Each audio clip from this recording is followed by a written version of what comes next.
En la semana de RCR, Red de Comunicación Regional, presentamos Don C.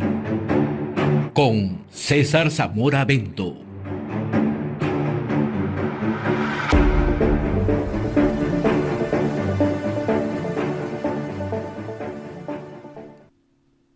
Hola César, muy buenos días, qué gusto saludarte. Bienvenido como siempre a la semana en RCR, Red de Comunicación Regional. Gracias por acompañarnos cada semana.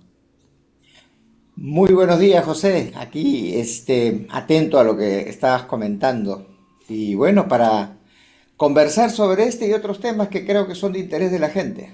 Sí, comencemos sobre el tema de lo que siempre hemos escuchado a los políticos, a los gobernantes de turno. Vamos a preocuparnos por las fronteras vivas, vamos a desarrollar las fronteras vivas.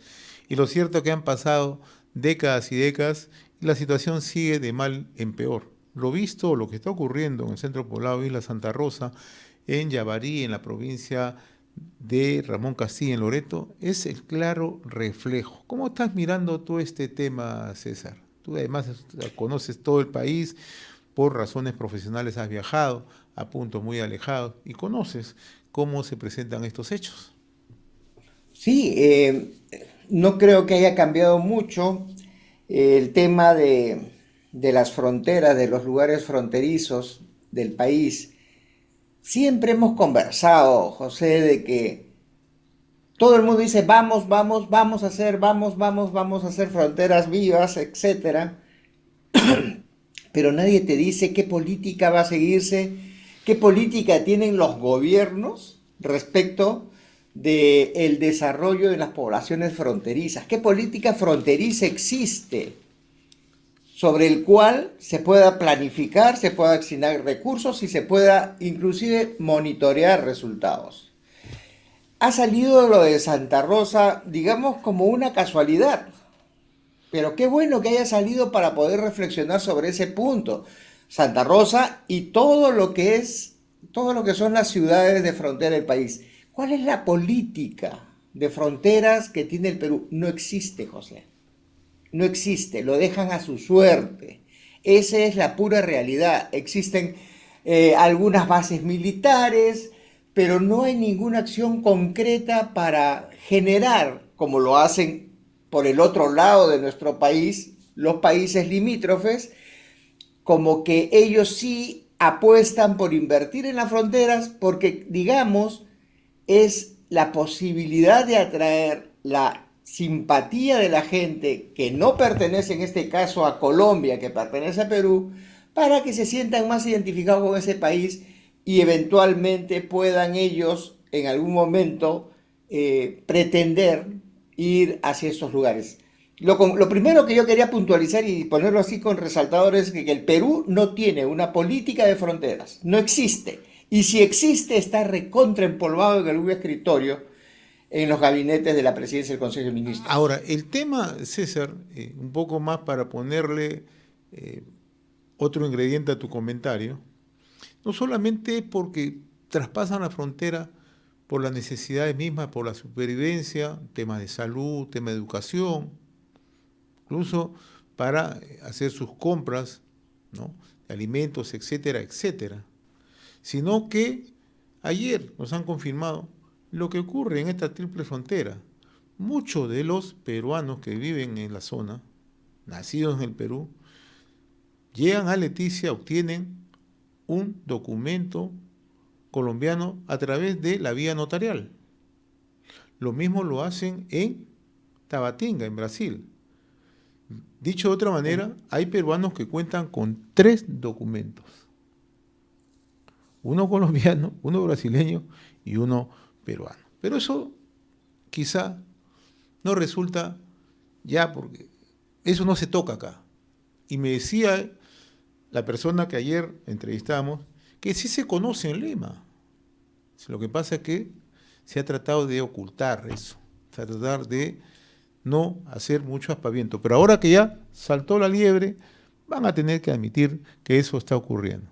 Pero lo más grave, puede haber un diagnóstico, puede haber un estudio. La Universidad de la Amazonía tenemos entendido que en algún momento hizo un estudio para ver cómo se podían desarrollar las fronteras, sobre todo en lo que le llaman la triple frontera, Brasil, Colombia, Perú. Pero no hay presupuesto, César. El presupuesto general de la República no ha asignado un solo sol para la política de fronteras. O sea, eso es lo más grave. Por eso te decía, esta es la cereza en el chantilly. Buenas intenciones, claro. Incluso nos plantearon una anécdota que en realidad indigna. Nos contaba Iván Llovera, que es el alcalde del centro poblado Isla Santa Rosa, el señor que ha tenido la entereza, y los peruanos tenemos que saludar su heroísmo de denunciar esto, que en el año 2020 llegó un presidente de la República, le pregunté quién era, Martín Vizcarra, y le dijo, señor, estos son los problemas que tenemos acá. ¿Tú crees que le hizo caso? La foto. Tampoco. Para que veas el sufrimiento que día a día enfrentan estos hermanos en zona de frontera. Te ponía esto como preámbulo, porque yo sé que tú tienes digamos, una mirada un poco más directa como economista, como conocedor del tema agrario para el desarrollo de política de frontera. Precisamente, José, es una gente que para los gobernantes no vale nada, de repente son pocos votos, no se van a quemar un viaje tan grande como para poder ver, y no solamente hablamos de Santa Rosa, sino en las principales ciudades de frontera, no son importantes, políticamente no son importantes, pero económicamente pueden ser muy importantes. Y ahí es donde el desatino de los gobiernos, y no solamente estoy hablando del gobierno central que tiene su responsabilidad, digamos, del manejo político de toda la nación, sino también de los gobernadores regionales y de los alcaldes provinciales que digamos, que no están viendo la importancia económica que tiene el desarrollo de las ciudades en frontera. Así como estos peruanos generan recursos a través de sus actividades dentro del Perú y se van a Brasil o se van a Colombia a conseguir lo que no consiguen en el mercado nacional, llevando sus recursos generados en el país, están alimentando la economía de estos dos países vecinos, porque en su país no encuentran ni servicios, no encuentran ni bienes, ni productos. Entonces, ya pues que lo vean por la parte económica, que lo vean como que es un negocio para el Estado que esas zonas se dinamicen, que la economía crezca, aparte de que la gente empiece a invertir y empiece a mejorar sus condiciones de vida. No la están viendo así. Creo yo que esa es la mezquindad de la política. La mezquindad de la política es cuántos votos tiene Santa Rosa. No es mucho, entonces ¿para qué nos quemamos yéndonos allá a vender nuestro discurso barato si ahí no es importante? Entonces, es la reflexión. Ese alcalde, el señor Llovera, que ha venido a Lima, que viene con frecuencia, tengo entendido, a tocar las puertas y que nadie se las abre, ese alcalde es el que ahora hay que empoderarlo para que como ejemplo sirva para transmitir el mensaje a las demás autoridades de las ciudades de fronteras del país, que tengan un rol protagónico. Debería haber una especie de acuerdo entre estos alcaldes para que puedan hacer ya no solamente un alcalde, sino varios alcaldes para que exijan una política de fronteras al gobierno central y a los gobiernos regionales. Si no, cada evento electoral vamos a tener estas anécdotas y van a salir los políticos a rasgarse las vestiduras y decir, no, yo lo voy a resolver. Elíjanme en el 2026 y yo voy a proponer una política de frontera. Mentira. Acá hay que meterle presión y hay que hacerles entender que conviene al país. Conviene desde el punto de vista económico, conviene desde el punto de vista geopolítico, conviene desde el punto de vista cultural, porque estamos hablando de gente que tiene una forma de vivir diferente al de cualquier ciudadano en las ciudades del país. El otro tema que no puede quedar al margen es cierto, estamos mirando hoy de cerca el tema de la frontera, pero no estamos mirando el tema de la seguridad. que es un tema bastante peligroso. Las economías ilegales que hay en zona de frontera ya han encontrado exactamente el lugar ideal en el lado peruano para poder operar. Y estamos hablando de narcotráfico, de minería ilegal. Y eso conlleva otras actividades ilícitas. Así de concreto. Zona de frontera. Una muestra. En esta triple frontera, narcotráfico. Corredor de narcotráfico. Si extrapolamos esto, César, al tema de lo que ocurre en Condorcanqui, en Amazonas, en el Alto Cenepa, entre la frontera entre Perú y Ecuador. Minería ilegal, que conlleva con eso criminalidad organizada. Llegas al lado ecuatoriano, tienes plantas incluso ya de procesamiento. Entonces, eso es altamente peligroso, porque hay una penetración sistemática. Incluso, en algún momento se habló que los disidentes de las FARC llegan a la zona de la triple frontera. Por eso te decía, ese es el otro peligro. Y nadie dice absolutamente nada, salvo que algún periodista o algún investigador denuncie recién. Eso toma 2 días, 3 días, 48 horas, 72 horas, pero luego pasa eso. Allí hay que tener sumo cuidado. No sé qué opinas tú. No, de acuerdo, y es una realidad. La realidad es de que si uno va a uno de estos lugares, Santa Rosa o cualquier otra ciudad de frontera, y haces un levantamiento de instituciones públicas que existen y que estén funcionando medianamente, te vas a dar con la ingrata sorpresa que no existe. No existe una policía, no existe una fiscalía, no existe las instituciones más básicas que tiene que tener cualquier espacio social para que se pueda desarrollar dentro de los cánones legales del Perú. Ya, entonces ahí estamos perdidos. 2, sí es cierto, en un lugar donde no existen instituciones, donde la gente no se identifica con su lugar y tiene que recibir favores de servicios sociales, públicos de otros países, es la ventana, es la puerta por donde entra lo que mencionabas, estas tremendas desavenencias, si se quiere, del narcotráfico, pero también del terrorismo. ¿Cuánta gente se infiltra a través de estas fronteras? No solamente estamos hablando de Santa Rosa, de toda la frontera, del norte, del sur. Ya lo hemos visto en las algaradas que hubieron al inicio del gobierno de Dina Boluarte, que venían contingentes de puneños, entraban por fronteras sin ningún control. ¿Cuánto de esa situación anómala está perjudicando el desarrollo de esos lugares y está infestando la tranquilidad política y económica del país? Hay mucho por hacer. Es un Santa Rosa, todavía el nombre es muy subjetivo, ¿no? O sea, sugiere muchísimas cosas, pero es interesante que se haya presentado esta situación para ponernos a reflexionar y jalarle las orejas al gobierno. El gobierno no puede ser tan estúpido para no darse cuenta de que no tiene presencia en las principales sociedades o en las principales ciudades de frontera y que el problema de no tenerlo acarrea graves perjuicios para la nación. Tienen que reaccionar, has utilizado un término, no tienen que rasgarse la vestidura, no tienen que escandalizarse, tienen que actuar, que para eso están. Nosotros sí nos podemos escandalizar de cómo un gobierno, teniendo todo el monopolio de los recursos y de la fuerza, no pueden hacer algo significativo por esta gente. Esperemos que sea el punto de inicio, José, y dispuestos a contribuir para que estas voces se levanten y que podamos lograr algo en este aspecto. En efecto, vamos al segundo tema. Ayer se cerró el libro de pases, muchos lo han considerado así, el libro de pases en la política, ¿no? Sí, nos hacía recordar a la manera como a veces los aficionados al fútbol están siempre pendientes qué jugador va a militar en tal club, ¿no? Para temporada, ¿no? O qué jugadores de nuevo jale, o qué jugadores forman parte de la plantilla, etcétera, etcétera.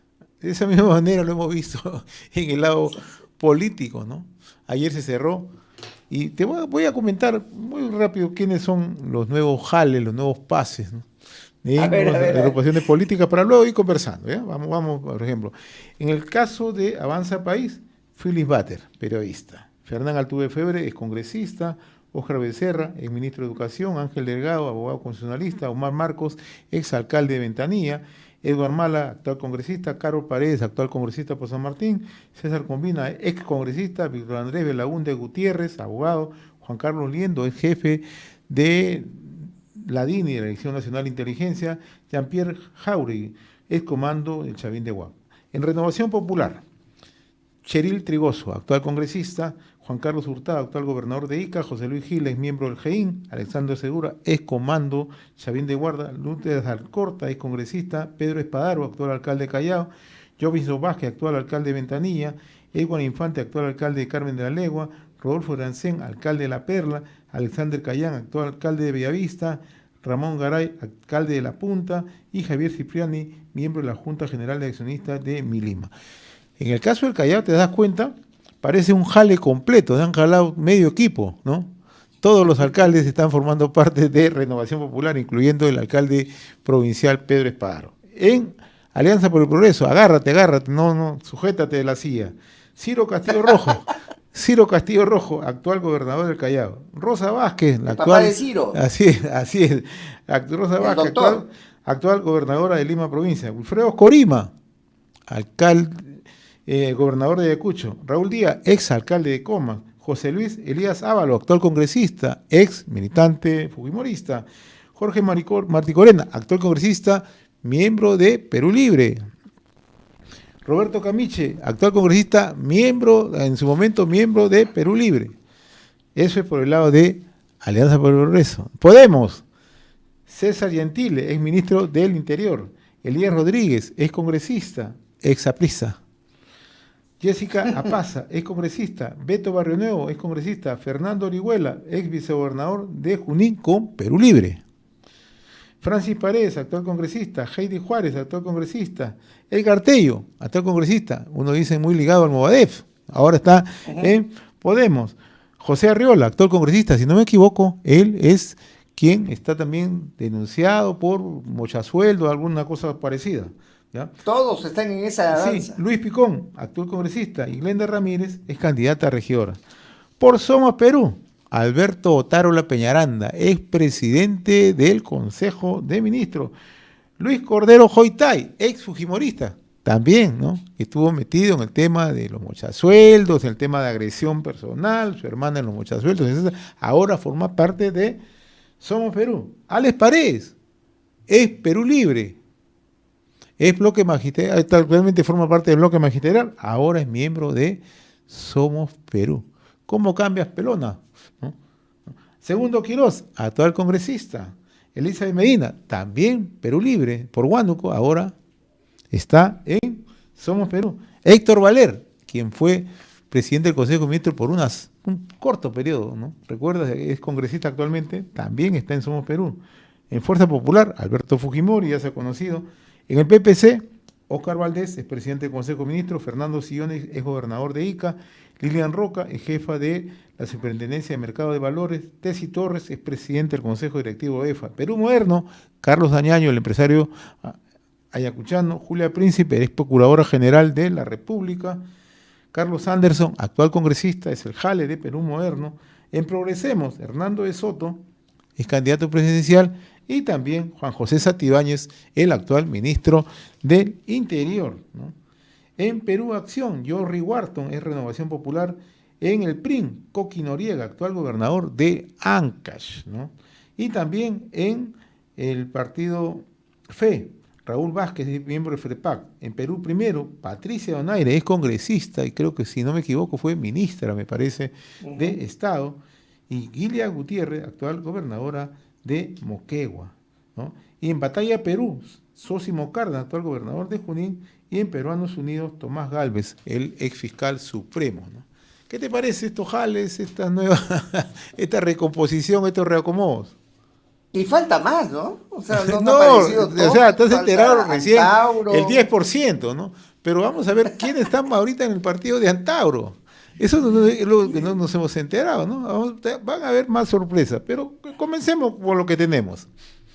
Mira, la primera preocupación es que estamos hablando no menos de 30 agrupaciones políticas inscritas en el Jurado Nacional de Elecciones, que van a participar de la famosa y novedosa forma de hacer política que se llama las primarias, ¿no?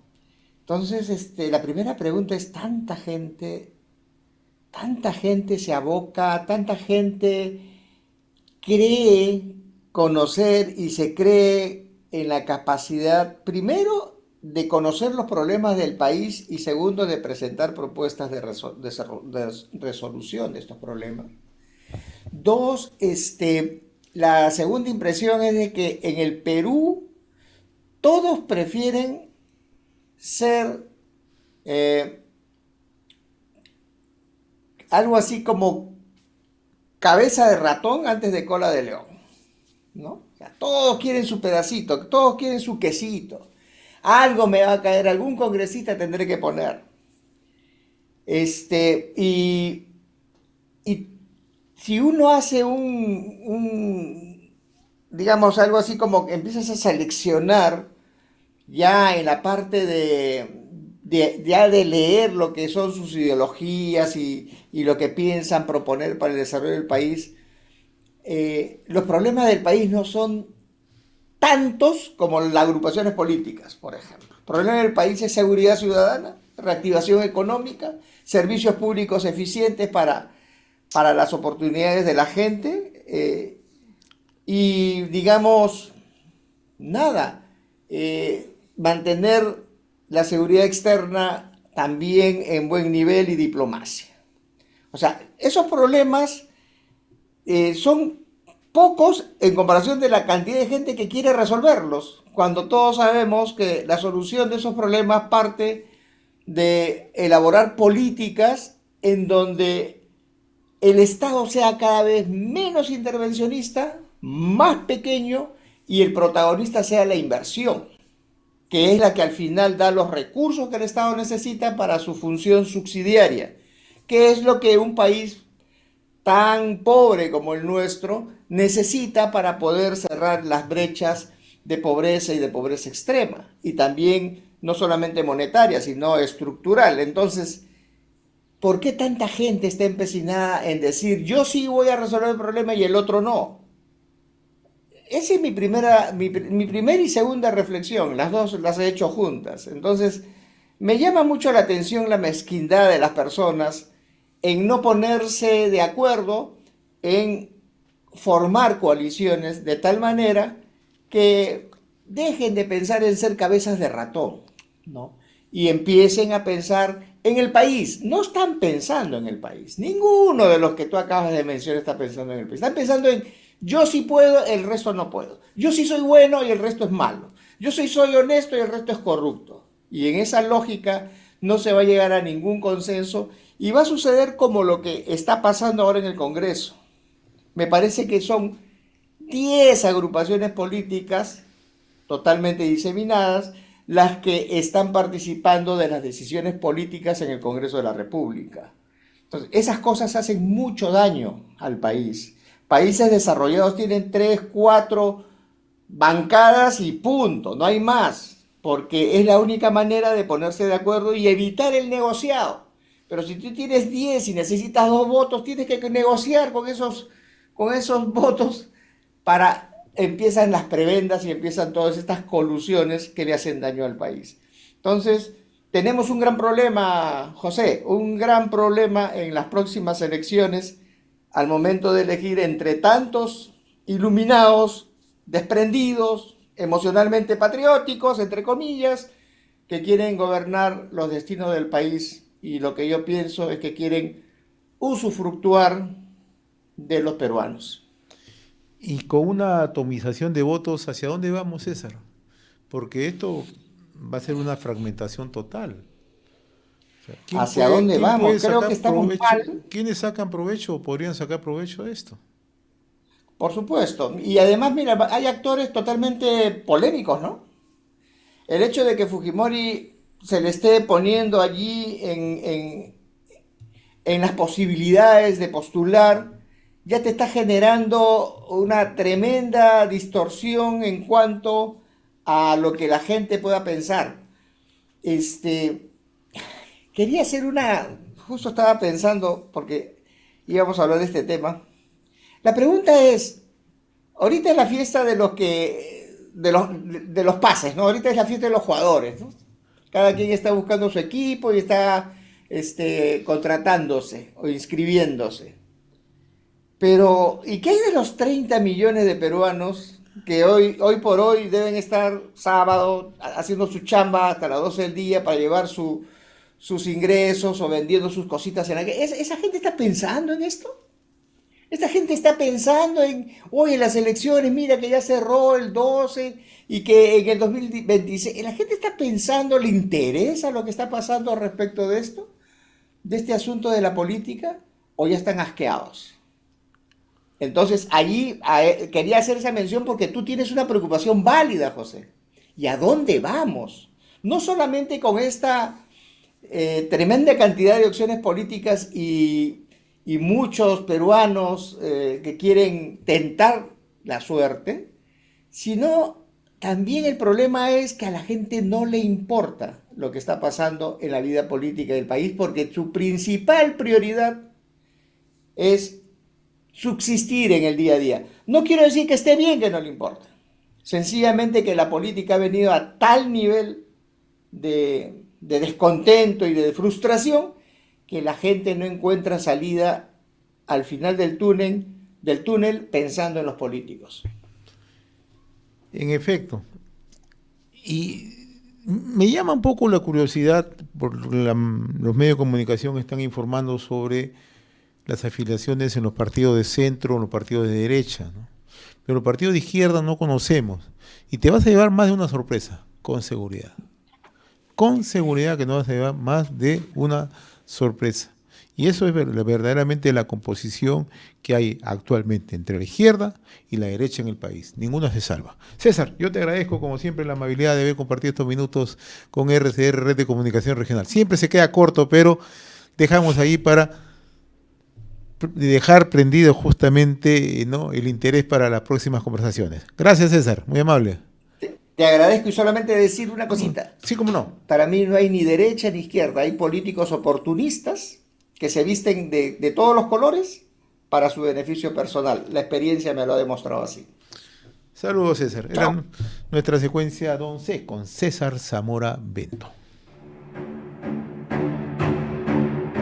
Don C. con César Zamora Bento.